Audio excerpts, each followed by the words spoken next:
உள்ளத்தில் நல்ல உள்ளம் உறங்காது என்பது வல்லவன் வகுத்ததடா நாங்க. விருச்சிக ராசி நல்ல உள்ளம், ஆனால் நிறைய பேருடைய சாபத்தை வாங்குது. அது என்ன காரணம்னா, பலர் பாருங்க, இந்த சந்திரன் நீச்சமான ராசி, பெற்ற தாயுடைய சாபமே சிலருக்கு இருக்கும், மூத்த பெண்மணிகளுடைய சாபம் இருக்கும். அப்படி இவருடைய முற்பிறவியிலேயே அப்படி இருக்கும், இருந்துதான் இந்த பிறவி அமைஞ்சிருக்கும்.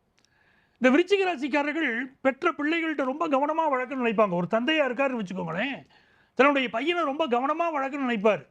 ஆனால் அந்த பையனுக்கு எல்லா படிப்புதவியும் செய்திருப்பார், எல்லாம் கொண்டு வந்திருப்பார் வாழ்க்கையில். ஆனால் அந்த பையன் வளர்ந்த பிறகு தந்தையை எதிர்ப்பார். அப்படிப்பட்ட ஒரு அமைப்பு இருக்கும்.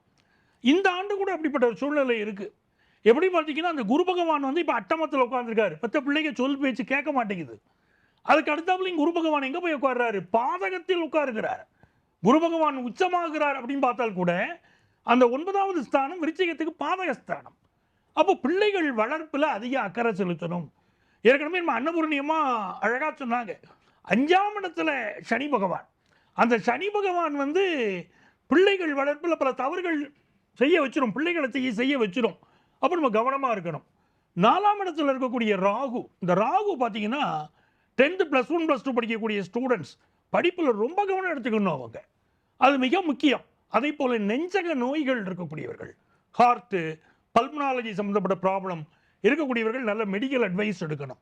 என்ன யோகம் அப்படின்னு பார்த்தீங்கன்னா, 2ஆம் இடத்திற்கு அதிபதியான குரு பகவான் சுக்கிரனை பார்க்கிறார். அதனால நல்ல தன பிராப்தி இருக்கும் இந்த ஆண்டு. நல்ல பெரிய அளவுக்கு பொருளாதார வளர்ச்சி, 10th வரைக்கும் படிக்கக்கூடிய மாணவர்களுக்கு நல்ல கல்வி வளர்ச்சி, கல்லூரி கல்வி படிக்கக்கூடிய மாணவர்கள் கொஞ்சம் படிப்பில் அதிக கவனம் செலுத்தணும். அப்படின்னு இருந்தால் விருச்சிக ராசிக்கு இந்த காலம் பொற்காலமாக இருக்கும். உங்களுக்கு வந்து வியாபாரத்தில் நல்ல லாபம் கூடும்.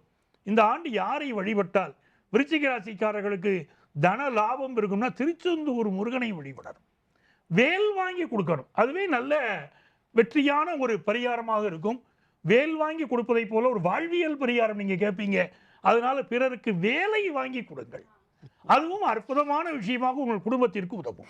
மிக்க நன்றிங்க ஐயா. அடுத்த வேல் வாங்கி கொடுக்கணுமா, பார்க்குற வேலை வாங்கி கொடுக்கணுமா? வேல் வந்து முருகனுக்கு, பார்க்கிற வேலை வந்து பிறருக்கு உதவி செய்யணும். அப்படி அதான் வாழ்வியல் பரிகாரம்.